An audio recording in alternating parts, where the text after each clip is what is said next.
Hi hello ನಮಸ್ಕಾರ, ನಾನು ನಿಮ್ಮ ಮಿತ್ರ ಮಹೇಶ್. ನೀವು ನೋಡ್ತಿದ್ರೆ Sanjanappa Mahesh YouTube channel. Friends, ಇವತ್ತು ಯಾವ ಒಂದು ವಿಷಯದ ಬಗ್ಗೆ ಚರ್ಚೆ ಮಾಡೋಣ ಅನ್ನೋದಾದ್ರೆ big boss season 11 episode number 48. ಈ ಒಂದು ಎಪಿಸೋಡ್ ಬಗ್ಗೆ ತುಂಬಾನೇ ಒಂದು ಚರ್ಚೆ ಮಾಡ್ಕೊಂತ ಹೋಗೋಣ.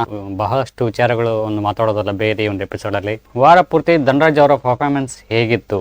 ಕಳಪೆ ಆಗೋಕೆ ಧನರಾಜ್ ಅವರ ಮಾತ್ರ ಸೂಕ್ತನ? ಧನರಾಜ್ ಅವ್ರನ್ನ ಮೋಕ್ಷಿತ್ ಅವರು ಡಾಮಿನೇಟ್ ಮಾಡಿದ್ರ?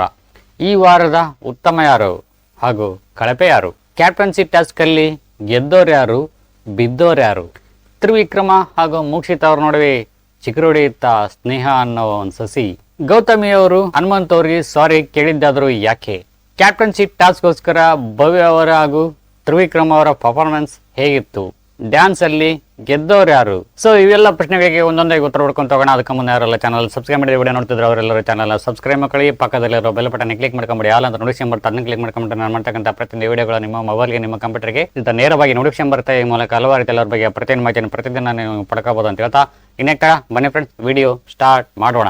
ಇದು big boss season 11 episode number 48. ಸಮಯ ರಾತ್ರಿ 9:30. ತಂಡದ ಸದಸ್ಯರೆಲ್ಲರೂ ತುಂಬಾನೇ ಒಂದು ಎಂಟರ್ಟೈನ್ಮೆಂಟ್ ಮಾಡಿದ್ರು ಅಂತ ಹೇಳ್ಬೋದು. ಡ್ಯಾನ್ಸ್ ಜೋಡಿ ಟಾಸ್ಕ್ ಅಲ್ಲಿ ಯಾರು ಗೆಲ್ಲುತ್ತಾರೆ ಫಸ್ಟ್ನೇದಾಗಿ ಅನ್ನೋದಾದ್ರೆ ಮೊದಲನೇದಾಗಿ ಬರ್ತಕ್ಕಂಥದ್ದು ಗೌತಮಿ ಅವರು ಮತ್ತು ಹನುಮಂತ್ ಅವರು ಈ ಒಂದು ಫಸ್ಟ್ ಪ್ರೈಸ್ ನ ಪಡ್ಕೊಳ್ತಾರೆ. ತುಂಬಾನೇ ಒಂದು ಡಿಫ್ರೆಂಟ್ ಆಗಿರ್ತಕ್ಕಂಥ ಒಂದು ಫೀಲ್ ನ ತಂದ್ಕೊಟ್ರು. ಈ ಒಂದು ಹಾಡಲ್ಲಿ ಚುಟು ಅಂತೈತಿ, ಚುಟು ಆಗ್ತೈತಿ ಹುಡುಗಿ ಅಂತೇಳಿ ಈ ಒಂದು ಹಾಡಿಗೆ ಭರ್ಜರಿಗೆ ಪರ್ಫಾರ್ಮೆನ್ಸ್ ಮಾಡಿರ್ತಕ್ಕಂಥ ಇಬ್ಬರು ಸದಸ್ಯರಿಗೆ ಮೊದಲನೇ ಪ್ರೈಸ್ ಸಿಗ್ತೈತಿ. ಎರಡನೇ ಪ್ರೈಸ್ ಆಗಿ ಶಿಶಿರ್ ಮತ್ತು ಚೈತ್ರ ಅವರಿಗೆ ಎರಡನೇ ಸ್ಥಾನ ಸಿಗ್ತೈತಿ. ಮೂರನೇ ಸ್ಥಾನದಲ್ಲಿ ಧನು ಅವರು ಮತ್ತು ಮೋಕ್ಷಿತ್ ಅವರು ಸಿಗ್ತೈತಿ. 4ನೇ ಸ್ಥಾನಕ್ಕೆ ಭವ್ಯ ಹಾಗೂ ವಿಕ್ರಮ್ ಅವರು ತೃಪ್ತಿ ಪಟ್ಕೊಳ್ಬೇಕಾಗಿತ್ತು. 4ನೇ ಸ್ಥಾನಕ್ಕೆ ಅವರು. 5ನೇ ಸ್ಥಾನಕ್ಕೆ ಸುರೇಶ್ ಮತ್ತು ಅನುಷ್ ಅವರು. 6ನೇ ಸ್ಥಾನಕ್ಕೆ ಧರ್ಮ ಮತ್ತು ಐಶ್ವರ್ಯ ಅವರು ಈ ಒಂದು ಸ್ಥಾನಕ್ಕೆ ತೃಪ್ತಿ ಪಟ್ಕೊಳ್ಬೇಕಾಗುತ್ತೆ. ರಾಮಾಚಾರಿ ಒಂದು ಸೀರಿಯಲ್ನ ಹೀರೋಯಿನ್ ಆಗಿರ್ತಕ್ಕಂಥವ್ರು ಬಂದು ಎಂಜಾಯ್ ಮಾಡೋದ್ರ ಮೂಲಕ ಈ ರೀತಿಯಾಗಿರ್ತಕ್ಕಂಥ ಒಂದು ಪಾಯಿಂಟ್ಸ್ಗಳನ್ನು ಡಿವೈಡ್ ಮಾಡಿ ಕೊಡ್ತಾರೆ ಅವ್ರಿಗೆ ಮನೋರಂಜನೆ ನೀಡೋದಕ್ಕಾಗಿ. ಸೊ ಇವರು ಸಹ ಒಂದೊಂದು ಉತ್ತಮವಾಗಿರ್ತಕ್ಕಂಥ ಡ್ಯಾನ್ಸ್ ಮಾಡಿದ್ರು. ಇವರಿಬ್ಬರು ಸಹ ಜೋಡಿಯಾಗಿ ತುಂಬಾ ನೋಡೋಕ್ಕೆ ಕ್ಯೂಟಾಗಿ ಚೆನ್ನಾಗಿತ್ತು ಅಂತ ಹೇಳ್ಬೋದು, ರೊಮ್ಯಾಂಟಿಕ್ ಆಗಿ. ನಂತರ ಎಪಿಸೋಡ್ ಶಿಫ್ಟ್ ಆಗುತ್ತೆ. ಹನುಮಂತ್ ಅವರು ಮತ್ತು ಗೌತಮಿ ಅವ್ರ ನಡುವೆ ಮಾತುಕತೆ ಆರಂಭವಾಗಿರ್ತದೆ. ಯಾವ ಒಂದು ವಿಚಾರವಾಗಿ ಚರ್ಚೆ ಮಾಡ್ತಿರ್ತಾರೆ ಇವರಿಬ್ಬರು ಅನ್ನೋದಾದ್ರೆ, ನಾನು ತಪ್ಪು ಮಾಡಿದ್ನೆ, ಬೇರೆಯವ್ರನ್ನ ಚೂಸ್ ಮಾಡಬಾರ್ದಾಗಿತ್ತು, ನಾನು ನಿನ್ನನ್ನು ಬಿಟ್ಟು ವಿಕ್ರಮನ್ನು ಚೂಸ್ ಮಾಡಬಾರ್ದಾಗಿತ್ತು, ನಾನು ಈ ವ್ಯಕ್ತಿತ್ವ ಈ ಒಂದು ಆಟದಲ್ಲಿ ನಾನು ನಿನಗಿಂತ ಸ್ವಲ್ಪ ಹಿಂದೆ ಇದ್ದೀನಿ ಅಂತ ನನಗೆ ಅನಿಸ್ತಾ ಇದೆ ಅಂತ ಹೇಳಿಕೇಶಿ ಸಾರಿ ಹನುಮಂತ್ ಅವ್ರೆ ಅಂತೇಳಿ ಗೌತಮಿ ಅವರು ಹನುಮಂತ್ ಅವರಿಗೆ ಸಾರಿ ಕೇಳ್ತೀವಿ. ಇರ್ಲಿ ಬಿಡಕ್ಕ, ಇವೆಲ್ಲ ಇದ್ದಿದ್ದೆ, ಸಾರಿ ಏನು ಕೇಳೋದು ಬೇಕಾಗಿಲ್ಲ ನನಗೆ ಅಂತೇಳಿ ಹನುಮಂತ್ ಅವರು ತುಂಬಾನೇ ಒಂದು ಆ ಅಕ್ಕನ ಫೀಲ್ನ ಕೊಡ್ತಾರೆ ಅಂತ ಹೇಳ್ಬೋದು. ಎಷ್ಟು ಡ್ರಾಮಾ ಮಾಡ್ತೀವಿ ಬಿಡಮ್ಮ ಗೌತಮಿ ಅವರೇ, ನಿನ್ನೆ ಇವ್ರನ್ನೇ ಚೇಂಜ್ ಮಾಡ್ಬೇಕು ನೀನು ನಿರ್ಧಾರ ತಗೊಂಡಿಲ್ಲ, ಈ ಒಂದು ನಿರ್ಧಾರ ಹೊರಗಡೆ ಹೇಗೆ ಪೋಟ್ರೆ ಆಗ್ತೈತಿ ಅಂತ ನಿನಗೆ ಮನದಟ್ಟಾಗಿರ್ಬೋದು. ಆ ಒಂದು ನೆಗೆಟಿವಿಟಿನ ಈಗ ಪಾಸಿಟಿವ್ ಆಗಿ ಕನ್ವರ್ಟ್ ಮಾಡ್ಕೊಳ್ಳೋಕ್ಕೋಸ್ಕರ ಮೊಸಳೆ ನೀರು ಆಗ್ತಾ ಇದೆಯಾ ಅಷ್ಟೇ. ಧನರಾಜ್ ಅವರ ಫಸ್ಟ್ ನೈಟ್ ಮ್ಯಾಟ್ರಿಗೆ ಶಿಫ್ಟ್ ಆಗುತ್ತೆ. ಧನರಾಜ್ ಅವರು ಫಸ್ಟ್ ನೈಟ್ ಮಾಡ್ಕೋಬೇಕಾದ್ರೆ ತೊಂದರೆ ತಗೊಂಡ್ರು. ನಂತರ ಕನ್ಫ್ಯೂಷನ್ ರೂಮಿಗೆ ಶಿಫ್ಟ್ ಆಗುತ್ತೆ. ಕನ್ಫ್ಯೂಷನ್ ರೂಮ್ ಅಲ್ಲಿ ಭವ್ಯ ಅವ್ರನ್ನ ಮತ್ತು ವಿಕ್ರಮ್ ಅವ್ರನ್ನ ಕೇಳ್ತಾರೆ, ನಿಮ್ಮಿಬ್ಬರಲ್ಲಿ ಯಾರು ಕ್ಯಾಪ್ಟನ್ಸಿ ಆಡೋಕೆ, ಕ್ಯಾಪ್ಟನ್ ಆಗೋಕೆ ಯೋಗ್ಯರಿದ್ದೀರಿ ಅಂತ ಹೇಳಿ ಕೇಳ್ತಾರೆ.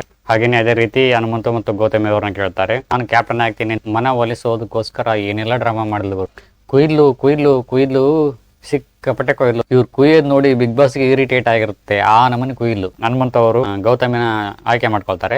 ವಿಕ್ರಮ್ ಅವರು ಭವ್ಯನ ಚೂಸ್ ಮಾಡ್ತಾರೆ. ಮೋಕ್ಷಿತ್ ಅವರು ಮತ್ತು ವಿಕ್ರಮ್ ಅವರು ತಮ್ಮ ಕಾಲ ಸ್ವಲ್ಪ ಹೊತ್ತು ಟೈಮ್ ಸ್ಪೆಂಡ್ ಮಾಡ್ತಾರೆ ಅಂತ ಹೇಳ್ಬೋದು. ಇವರಲ್ಲಿರ್ತಕ್ಕಂಥ ಮನೋಭಾವನೆ ದೃಷ್ಟಿಗಳನ್ನು ಅವ್ರ ಹತ್ರ ಹಂಚ್ಕೊಳ್ತಾ ಇರ್ತಾರೆ. ಅವರಲ್ಲಿರ್ತಕ್ಕಂಥ ಮನೋಭಾವನೆ ದೃಷ್ಟಿಗಳನ್ನು ಇವರಲ್ಲಿ ಹಂಚ್ಕೊಂಡ್ರು ಅಂತ ಹೇಳ್ಬೋದು ಸ್ವಲ್ಪ ಹೊತ್ತು. ಮುಂದಿನ ದಿನಗಳಲ್ಲಿ ಇವರೊಬ್ಬರ ಒಂದು ಸ್ನೇಹ ಹೇಗೆ ಚಿಗುರೊಡೆಯುತ್ತೆ, ಹೇಗೆ ಇಬ್ಬರು ಅಂಡರ್ಸ್ಟ್ಯಾಂಡಿಂಗ್ ಆಗಿ ಗೇಮಲ್ಲಿ ಪಾಲ್ಗೊಳ್ತಾರೆ ಮುಂದಿನ ದಿನಗಳಲ್ಲಿ ಅನ್ನೋದನ್ನ ಕಾದು ನೋಡೋಣ. ನಂತರ ಮುಂದಿನ ವಾರಕ್ಕೆ ಕ್ಯಾಪ್ಟನ್ ಆಗಲು ಒಂದು ಗೇಮ್ನ ರೆಡಿ ಮಾಡಿರ್ತಾರೆ ಬಿಗ್ ಬಾಸ್ ತಂಡದವರು. ಒಂದು ಚೌಕಾಕೃತಿ ಇರ್ತೈತಿ. ಒಂದು ಬದಿಯಿಂದ ಇನ್ನೊಂದು ಬದಿಗೆ ಹೋಗಿ ಅಲ್ಲಿ 3 ಬಾಲ್ಗಳನ್ನು ಇಟ್ಟು ಪದೇ ಇಟ್ಟು ಬಂದು ಈ ಒಂದು ಗೇಮ್ನ ಗೆದ್ದು ಭವ್ಯ ಅವರು ಮುಂದಿನ ವಾರಕ್ಕೆ ಕ್ಯಾಪ್ಟನ್ ಆಗಿ ಆಯ್ಕೆ ಆಗುತ್ತಾರೆ.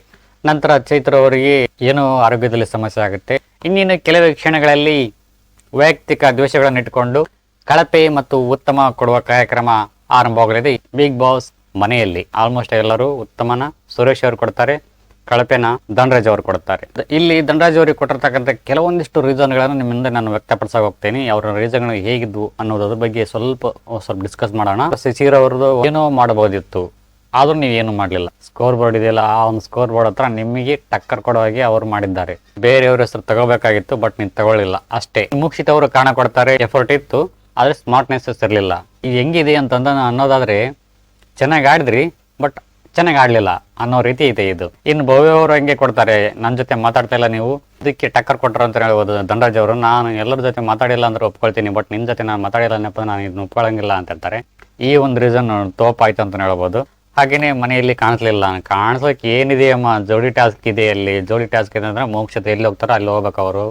ಮೋಕ್ಷಿತ ಆಲ್ಮೋಸ್ಟ್ ಆಗಿ ಎಲ್ಲಿ ಹೋಗ್ತಿರ್ತಾರೆ, ಗೌತಮಿ ಹತ್ರನೇ ಹೋಗ್ತಿರ್ತಾರೆ. ಗೌತಮಿ ಹತ್ರನೇ ಹೋಗ್ಬೇಕು ಇವರು. ನೀವು ಇವ್ರ ಹತ್ರ ಬಂದ್ರ, ನೀವು ಬರ್ಲಿಲ್ಲಲ್ಲ, ನೀವು ಅವ್ರು ಬಂದು ಮಾತಾಡ್ಸಕ್ ಪ್ರಯತ್ನ ಪಟ್ರೆ ಅದನ್ನು ಇಲ್ಲ. ನೀವು ಯಾಕಂದ್ರೆ ಮಂಜು ಜೊತೆ ಆಮೇಲೆ ವಿಕ್ರಮ್ ಜೊತೆ ಇರ್ತೀರಿ. ಉಳುಕುಗಳು ನಿಮ್ಮಲ್ಲೂ ಇವೆ, ಸರಿ ಕಾರಣ ಕೊಡಕ್ಕೆ ಬಂದಿಲ್ಲ. ಆಕ್ಚುಲಿ ಹೇಳ್ಬೇಕಂತಂದ್ರೆ ಈ ವಾರದ ಕಳಪೆ ನಿನ್ಗೂ ಸಹ ಸಿಗೋ ಸಂಭವ ಜಾಸ್ತಿ ಇತ್ತು. ಯಾಕಂದ್ರೆ ಆಲ್ಮೋಸ್ಟ್ ಆಗಿ ಪಾಯಿಂಟ್ಗಳು ಮಂಜೂರು ತಂದು ಕೊಟ್ಟಿದ್ದೆ. ನಿನ್ನ ಒಂದು ಎಫರ್ಟ್ ಏನೂ ಇಲ್ಲ ಈ ಒಂದು ಗೇಮಲ್ಲಿ. ಆಮೇಲೆ ಬಂದಿರ್ತಕ್ಕಂಥ 100 ಅಂಕಗಳು ಯಾವುದು ಅಂದ್ರೆ ತ್ರಿವಿಕ್ರಮ್ ಅವರು ಬಂದಿದ್ದು 100 ಅಂಕಗಳು. ಆಟ ಕುಂಟ ಲೆಕ್ಕಕ್ಕಿಲ್ಲ ಅಂದಂಗೆ ಒಂದು ಗೇಮ್ ಮಾಡಿದ್ರು, ಸೆಕೆಂಡ್ ಪ್ರೈಸ್ ತಗೊಂಡು. ಡ್ಯಾನ್ಸ್ ಅಲ್ಲಿ 4th ಪ್ಲೇಸ್ ಅನ್ನ ತಗೊಂಡ್ರಿ. ಸೊ ಇದು ಬಿಟ್ಟರೆ ಮತ್ತೇನು ಹೋದ ವಾರದ ಪರ್ಫಾರ್ಮೆನ್ಸ್ ಈ ವಾರ ಇಲ್ಲ. ಆ್ಯಕ್ಚುಲಿ ಹೇಳ್ಬೇಕಂತಂದ್ರೆ ನಿನ್ನ ಎಫರ್ಟ್ ಏನಿಲ್ಲ, ಮಂಜು ಅವರು ಮತ್ತು ತ್ರಿವಿಕ್ರಮ ಎಫರ್ಟ್ ಈ ಒಂದು ವಾರ ನಿನಗೆ ಸಪೋರ್ಟ್ ಆಯ್ತು ಅಂತ ಹೇಳ್ಬೋದು. ನೀನು ಕ್ಯಾಪ್ಟನ್ ಆಗಿದ್ದಕ್ಕೋಸ್ಕರ ನಿನ್ನ ಹೆಸರು ಸೂಚಿಸುವಂತಿಲ್ಲ. ಸೊ ಹಾಗಾಗಿ ನೀನು ಬಚಾವಾಗಿದೆಯಾ ಅಷ್ಟೇ. ನಂತರ ಧನರಾಜ್ ಅವರು ಪ್ರಸ್ತಾಪಪಡ್ತಾರೆ. ಈ ವಾರದ ಕಳಪೆ ಪರ್ಫಾರ್ಮೆನ್ಸ್ ಯಾರು ಅಂತಂದರೆ, ನನ್ನ ಟೀಮಲ್ಲಿ ಇರ್ತಕ್ಕಂಥವರು ನನಗೆ ಒಂದು ಕಳಪೆ ಕೊಟ್ಟಿದ್ದಾರೆ ಅಂದರೆ ನನ್ನ ಜೊತೆನೇ ಅವರು ನಾನು ಕಳಪೆ ಆಗಿದ್ದೆ ಅಂದರೆ ಅವ್ರು ಸಹಿತ ಕಳಪೆ ಆಗಬೇಕು ಅಂತೇಳಿ ಧನರಾಜ್ ಅವರು ಪ್ರಸ್ತಾಪಿಸ್ತಾರೆ. ಈ ಒಂದು ವಿಷಯನ ಅರ್ಗಿಸಿಕೊಳ್ಳೋಕ್ಕಾಗದೇನೆ ಟ್ರಿಗರ್ ಆಗಿ ಅಂದರೆ ಹುರ್ಕೊಂಡು ಕಾಯಿಸಿ ಜೋರಾಗಿ ಜಗಳ ಮಾಡ್ತಾರೆ ಧನರಾಜ್ ಅವ್ರ ಜೊತೆ. ಅರ್ಥ ಆಯ್ತಾ ಅಂತೇಳಿ. ಅವ್ರು ಏನು ಅರ್ಥ ಆಯಿತು, ಇವ್ರೇನು ಅರ್ಥ ಮಾಡ್ಕೊಂಡ್ರು ಅಥವಾ ಇವ್ರೇನು ಅರ್ಥ ಮಾಡಿಸ್ತಾ ಇದ್ದಾರೋ ಒಂದು ತಿಳಿದೇ ಇಲ್ಲ. ಅರ್ಥ ಆಯ್ತಾ ನಿಮ್ಗದು? ಅರ್ಥ ಆಯ್ತಾ? ನನಗಂತೂ ಚೂರು ಅರ್ಥ ಆಗಿಲ್ಲ. ವಾರ ಪೂರ್ತಿ ಜೋಡಿಯಾಗಿ ಆಡಿದಂತಕ್ಕಂಥ ಸದಸ್ಯರೆಲ್ಲರೂ ಕಳಪೆನ ಮತ್ತು ಉತ್ತಮನ ಜೋಡಿಯಾಗಿ ಕೊಡ್ಬೋದಿತ್ತಲ್ಲ ಬಿಗ್ ಬಾಸ್.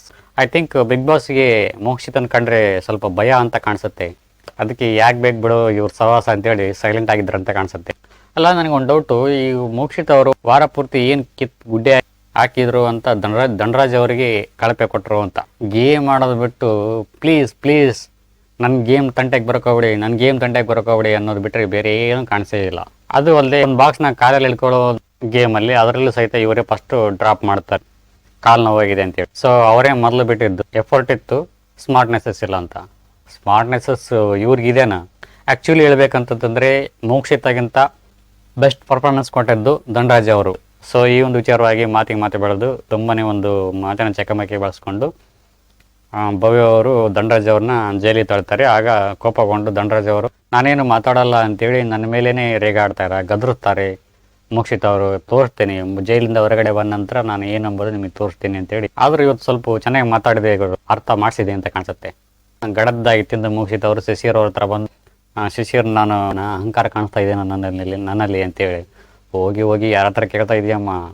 ಆ ಜೀವ ನೋಡಿದ್ರೆ ಎಲ್ಲರ ಹತ್ರನೂ ಪಾಸಿಟಿವ್ ಆಗಿರ್ಬೇಕು, ನಾನು ನೆಗೆಟಿವ್ ಕಾಣಿಸ್ಬೇಕು, ಅವಾಗ ಎಲ್ಲರ ಹತ್ರನೂ ಒಳ್ಳೆಯವನಾಗಿರ್ಬೇಕು ಅಂತ ಅವರು ಮಾಡಬಾರ್ದು ಕೆಲಸ ಎಲ್ಲ ಮಾಡ್ತಾ ಇದ್ದಾರೆ. ಪಾಪ ಅವ್ರ ಬುಡಕ್ಕೆ ಬರ್ತಾ ಇದೆ. ನೀವು ಹೋಗಿ ಮತ್ತೆ ನಿನ್ನ ಕಷ್ಟವನ್ನು ಅವ್ರ ಹತ್ರ ಹೇಳ್ಕೊಳ್ತಾ ಇದ್ದಿಲ್ಲ.